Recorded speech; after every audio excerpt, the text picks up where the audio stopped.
Gente, eu vou trollar minha irmã, fica vendo. Falou!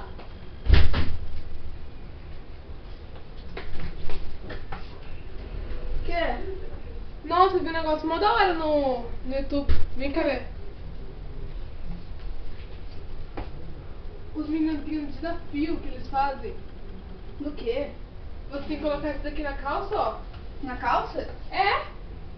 Tem que colocar isso aqui na calça assim, ó. Ó, vira. Vou te mostrar, coloca aí na calça.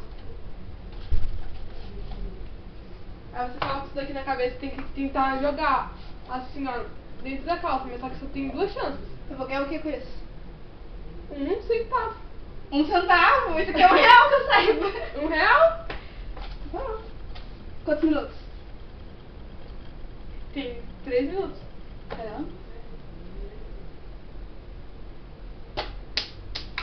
Uma chance já foi. São 3 já? 2. Mais uma. 2? Você fala 2, depois tem mais 1. É a última.